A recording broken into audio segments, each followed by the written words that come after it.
saya dan teman-teman saya ada yang bernama Raya, Jihan, Alika, Jarotun, Shiren, Cilvia, Maria, Anggita, Karisa, M. Suhaimi, Munawar, Ahmad Rizky. Di sini kami semua ingin mengungkapkan misteri kursi terbang. Nah, kira-kira apa sih tujuan aku sama teman-teman aku mengungkap misteri kursi terbang? Nah, di sini kami akan menjelaskan bagaimana tujuannya. Yang pertama, menjelaskan bagaimana kursi dapat terangkat pada percobaan ini. Yang kedua, mengidentifikasi prinsip fisika yang terjadi pada gaya angkat. Yang ketiga, menganalisis faktor-faktor yang mempengaruhi keberhasilan kursi angkat. Selanjutnya ada langkah pertama dalam pembuatan kursi terbang ini. Yang pertama adalah kami menyiapkan alat. Untuk alatnya sendiri kami membuat persegi dan bulat. Langkah kedua adalah menyiapkan tiang atau tabung. Tiang atau tabung ini terbuat dari kardus. Kemudian langkah ketiga adalah memasukkan dinamo yang sudah dipasangkan kabel ke dalam tabung tersebut yang dirapatkan oleh rem tembak.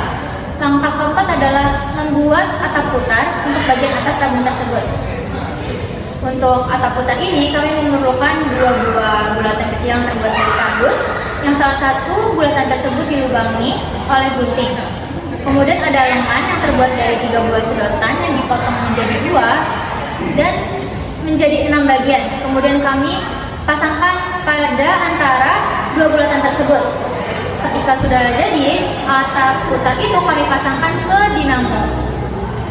Kemudian langkah selanjutnya adalah membuat kursi. Kursi tersebut dibuat dari kardus yang dibentuk bulat seukuran tutup botol. Kemudian kami menggantungkan kursi tersebut menggunakan tali atau benang wol. Langkah terakhir adalah menghubungkan kabel yang dipasangkan dalam dinamo, lalu ditempatkan pada sisi positif dan negatif baterai agar atap putar tersebut dapat berputar seperti ini.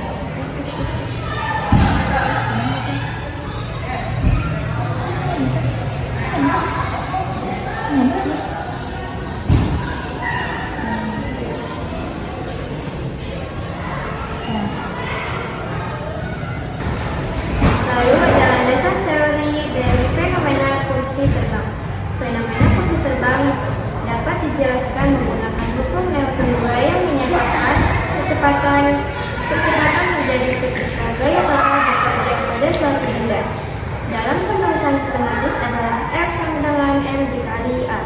Kursi dapat terangkat jika gaya angkat lebih besar daripada gaya berat, atau W sama dengan M dikali G, sehingga kursi bergerak naik. Selain itu, teori pusat massa juga berperan penting.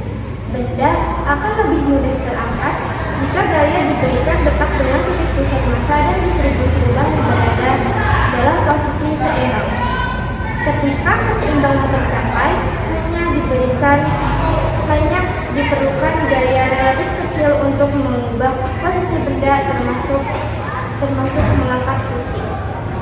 Konsep tekanan dan gaya akan turut menjelaskan fenomena ini. Tekanan ini dimaksudkan sebagai rumus T sama dengan F per A.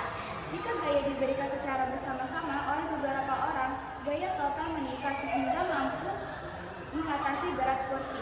Pembagian gaya ini memungkinkan kursi terangkat meski tiap orang memberikan gaya kecil. Pada keadaan sebelum saklar dinyalakan atau baterai belum terhubung, apa yang terjadi pada dinamo adalah diam. Apa yang terjadi pada kursi adalah diam juga. Yang kedua, setelah saklar dinyalakan atau baterai terhubung, apa yang terjadi pada dinamo adalah bergerak. Apa yang terjadi pada kursi adalah bergerak juga. Dan yang ketiga, saklar saat dimatikan atau baterai dilepas, apa yang terjadi pada dinamo adalah diam. Apa yang terjadi pada kursi adalah diam juga. Selanjutnya, kami akan menjelaskan analisis dari kelompok kami. Yang pertama, energi apa yang tersimpan di dalam baterai sebelum rangkaian dihubungkan, yaitu energi kimia. Karena baterai menyimpan energi dalam bentuk bahan kimia yang akan diubah menjadi energi listrik ketika digunakan. Yang kedua, ketika saklar dinyalakan atau rangkaian terhubung, energi pada nomor 1 berubah menjadi energi apa untuk mengalir di kabel, yaitu energi listrik. Karena energi kimia di dalam baterai diubah menjadi energi listrik yang kemudian mengalir melalui kabel dalam rangkaian. Yang ketiga adalah energi listrik tersebut kemudian mengalir masuk ke dalam dinamo motor. Di dalam dinamo energi listrik diubah menjadi energi apa? Adalah mengubah energi listrik menjadi gerakan rotasi yang menghasilkan energi baik. 4. Mengapa kursi tutup botol bisa ikut berputar dan terlihat terbang terangkat ke samping?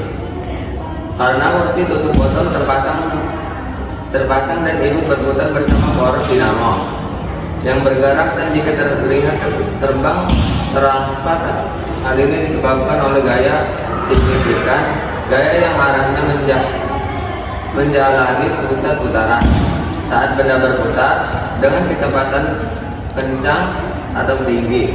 Karena adanya gesekan udara, angin yang dihasilkan dari putaran kencang. Yang kelima ada di dalam dinamo atau motor sebenarnya terjadi proses elektromagnetisme arus listrik yang mengalir menciptakan medan magnet pada kumparan kawat di dalamnya. Medan magnet buatan ini berinteraksi tolak menolak, tarik menarik dengan magnet permanen yang juga ada di dalam dinamo.